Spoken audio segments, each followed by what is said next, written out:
Hello guys, welcome back to my YouTube channel doctors education point. अब next आता है बच्चे आयु की परिभाषा। ये शॉर्ट नोट्स में पूछा जाता है, इंपॉर्टेंट है। आयु की परिभाषा। अब आयु जो है बच्चे, उसकी परिभाषा यानी कि उसकी डेफिनेशन क्या है, परिभाषा प्लस पर्याय भी बताऊंगी। पर्याय यानी कि स्नोनिम्स। स्नोनिम भी पूछे जाते हैं कि स्नोनिम क्या है, तो पर्याय भी देखेंगे हम और आयु की डेफिनेशन भी देखेंगे। तो आयु की डेफिनेशन बच्चे क्या है, देखो ये श्लोक याद करना है आपको। चरक सूत्र स्थान के फर्स्ट चैप्टर का 42 श्लोक है ये। शरीर इंद्रिय सत्व आत्मा संयोगो धारी जीवितम नित्य अनुबंध च पर्याय आयु उच्यते। तो क्या लिखा है बच्चे यहाँ भाषा में कि जो शरीर है हमारा, जो बॉडी है हमारी, ठीक है, जो हमारी बॉडी है वो किससे बनी हुई है? पंच महाभूत से बनी हुई है। ठीक है, उसके अंदर क्या प्रेजेंट है? इंद्रियां प्रेजेंट हैं। इंद्रियां किसे बोलते हैं अभी आपको समझ नहीं आएगा। ये जो इंद्रियां होती हैं बच्चे, धीरे धीरे सब समझ आ जाता है, लेकिन अभी स्टार्टिंग में थोड़ा थोड़ा टाइम लगेगा, कोई दिक्कत वाली बात नहीं है। देखो, इंद्रियां किसे बोलते हैं बच्चे? इंद्रियां होती हैं हमारी तीन टाइप की, ये बात याद रखना। पांच होती हैं हमारी ज्ञानेंद्रियां। अब देखो, ज्ञानेंद्रियां, ज्ञान से क्या समझ आ रहा है? जिससे हमें ज्ञान हासिल हो रहा है उसे बोलेंगे हम ज्ञानेंद्रियां। यानी कि पांच कौन कौन सी हो गई? जैसे हमारी आईज हो गई, सेंसरी ऑर्गन्स, जो हमारे सेंसरी ऑर्गन्स हैं, जैसे कि आईज हो गई, नोज हो गई, तो ये क्या है? हमारी ज्ञानेंद्रियां हैं पांच। ठीक है। अब पांच जो होती हैं बच्चे, वो होती हैं कर्मेंद्रियां। कर्मेंद्रियां किसे बोलेंगे? जो कार्य कर रही हैं, जो कार्य करती हैं, कर्म करती हैं, वर्क करती हैं, जैसे हमारे हाथ हो गए, पैर हो गए, ये हमारी पांच जो होती हैं वो कर्मेंद्रियां होती हैं। एक है नेक्स्ट उभयेंद्रियां। उभयेंद्रिया किसे बोलते हैं हम? उभयेंद्रिया बोलते हैं मन को।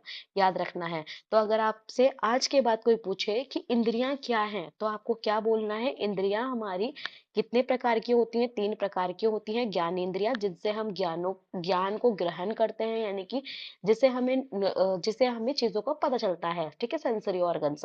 और दूसरी चीज क्या है? कर्मेंद्रिया, जो हम हाथों से काम करते हैं, वो हमारी इंद्रियां हैं। नेक्स्ट है हमारा उभयेंद्रिया यानी कि मन। ठीक है। तो टोटल कितनी इंद्रियां होती हैं? 11 होती हैं। तो शरीर जो है हमारा वो पांच महाभूत से बना हुआ है। पांच महाभूत भी कौन कौन से हैं बच्चे? ये बेसिक एलिमेंट्स होते हैं।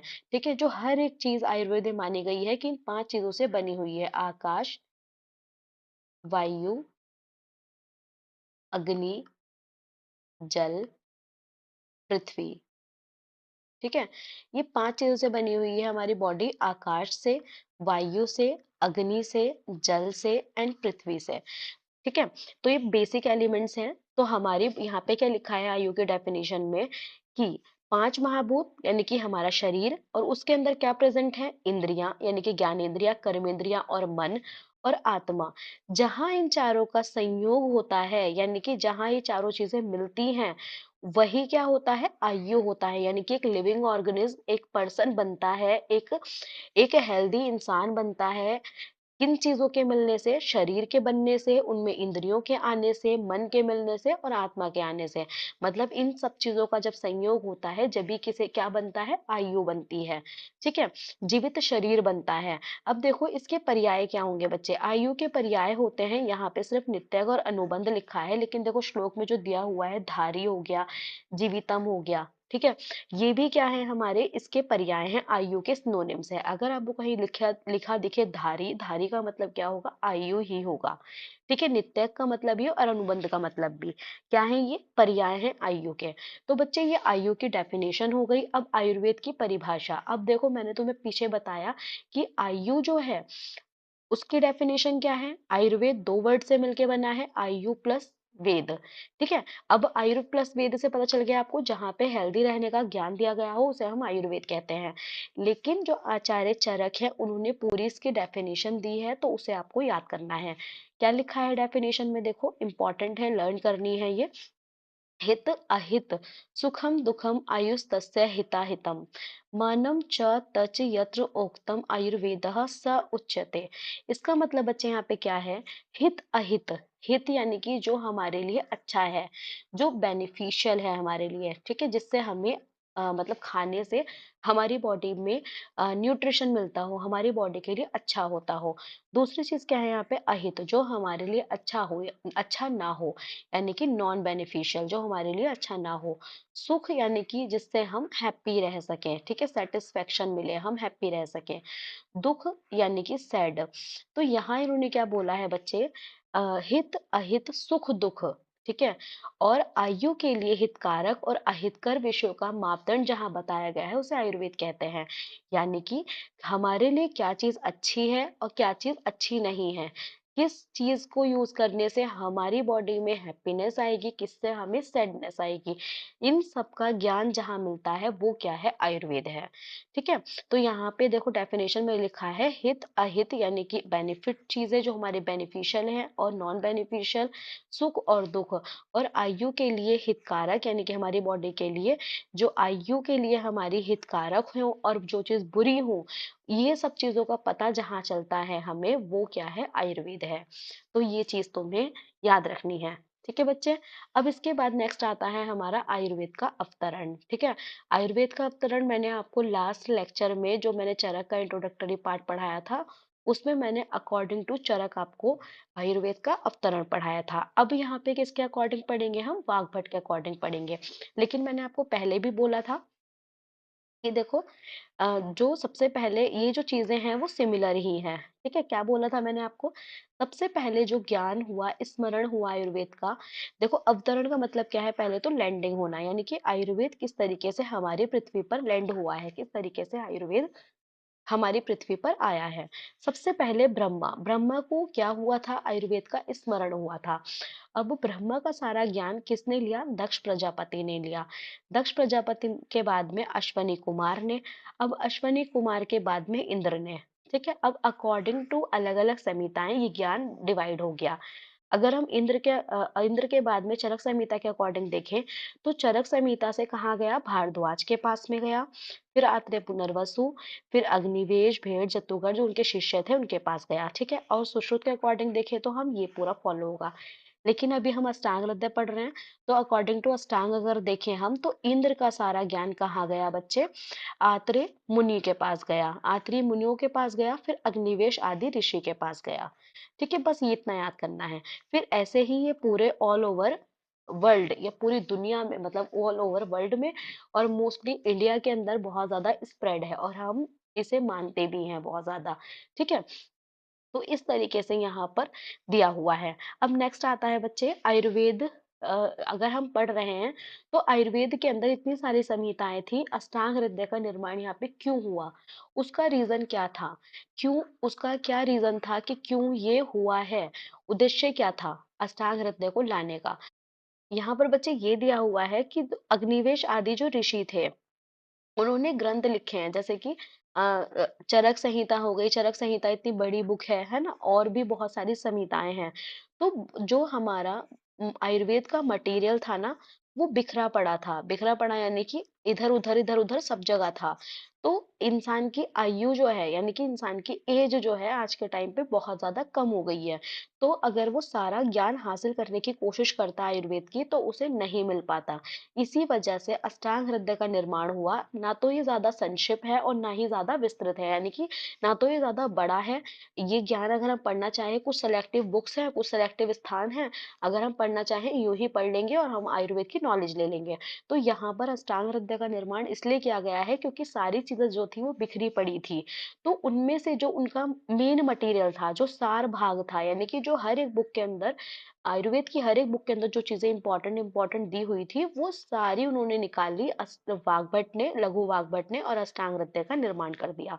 तो इन्होंने यही बात लिखी है, देखो, उनके विषयों के अत्यंत बिखरे होने के कारण उन ग्रंथों से उत्तम सार भाग लेकर मैं अष्टांग हृदय की रचना करता हूँ।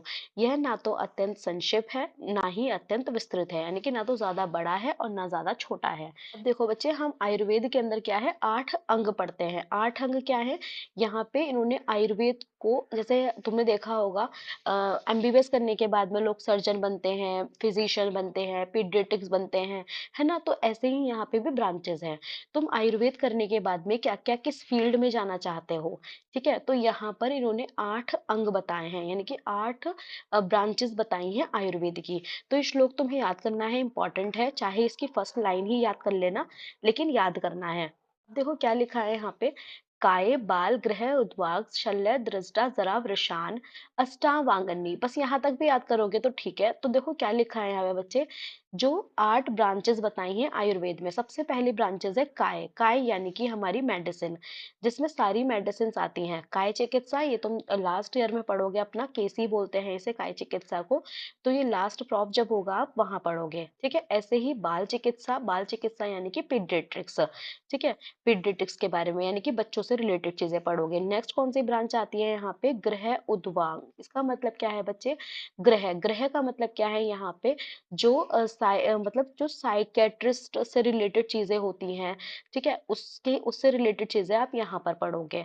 नेक्स्ट आता है उद्वाग। उद्वाग का मतलब क्या है बच्चे, ऊर्ध्व, ऊर्ध्व अंग के बारे में। ऊर्ध्व अंग का मतलब क्या है यहाँ पर, यानी कि जो नेक से ऊपर है, रीजन हमारा जो सुप्रा क्लेविकुलर, यानी कि सुप्रा क्लेविकुलर से ऊपर है, क्लेविकल से ऊपर, जो चीजें क्लेविकल से ऊपर है उसे बोलते हैं हम सुप्रा क्लेविकुलर, ठीक है? तो यहाँ पर हम ईएनटी के बारे में पढ़ेंगे, ईएनटी, लेकिन आयुर्वेद में इसे शालाक्य बोला जाता है, ठीक है? शालाक्य बोला जाता है ईएनटी को, लेकिन यहाँ पर हम अगर मॉडर्न के अकॉर्डिंग देखें तो सिर्फ और सिर्फ क्या होता है, ईयर हो गया हमारा, नोज हो गई हमारी, और क्या कहते हैं, थ्रॉट हो गया, है ना? ये सब चीजें हम पढ़ते हैं। लेकिन जो हमारा आयुर्वेद है, शालाक्य है, शालाक्य के अंदर यहाँ पे हम हेड के बारे में भी पढ़ेंगे, नोज के बारे में पढ़ेंगे, कानों के बारे में, सब चीजों के बारे में यहाँ पढ़ते हैं हम। ये तुम लास्ट ईयर अपना पढ़ोगे, ठीक है? जब थर्ड प्रॉप आएगा जब पढ़ोगे। नेक्स्ट आता है शल्य चिकित्सा, इसके अंदर आती है, यानी कि सर्जरी, सर्जरी से रिलेटेड भी हम यहाँ पे पढ़ते हैं, ये भी आप लास्ट ईयर में पढ़ोगे। नेक्स्ट आता है बच्चे दृष्टा चिकित्सा। दृष्टा चिकित्सा को हम अगत तंत्र भी बोलते हैं, टॉक्सिकोलॉजी। यहाँ पे आप टॉक्सिक यानी कि जो भी पॉइजन वगैरह होते हैं उनकी स्टडी करोगे, ये आप सेकंड प्रॉफ में करोगे, ठीक है? सेकंड प्रॉफ में आप ये चीज पढ़ोगे। नेक्स्ट आता है जरा चिकित्सा, रसायन के बारे में यहाँ पढ़ोगे।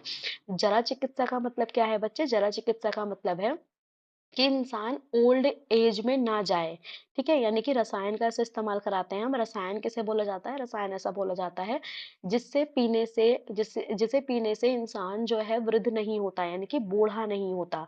रेजुविनेशन भी बोलते हैं, यानी कि इंसान को अपनी स्किन का किस तरीके से ख्याल रखना है, अपनी बॉडी का किस तरीके से ख्याल रखना है, वो सारी चीजें जो है वो यहाँ पर आती हैं, ठीक है बच्चे? अब आता है नेक्स्ट वृक्ष चिकित्सा। वृक्ष चिकित्सा का मतलब क्या है, यहाँ पे वाजीकरण बोलते हैं इसे। इसका मतलब क्या होता है बच्चे, इसका मतलब होता है स्पर्म काउंट को बढ़ाना, यानी कि अगर कोई भी रिलेटेड स्पर्म से रिलेटेड कोई भी डिजीज वगैरह होती है, सेक्स पावर को बढ़ाने से रिलेटेड, वो इस ब्रांच के अंदर आती है, ठीक है? तो यहाँ पर आयुर्वेद के 8 ब्रांचेस हैं, काय बाल गृह उद्वाग शल्य दृष्टा जरा वृषान, ये आपको याद करनी ही करनी है, इंपॉर्टेंट है।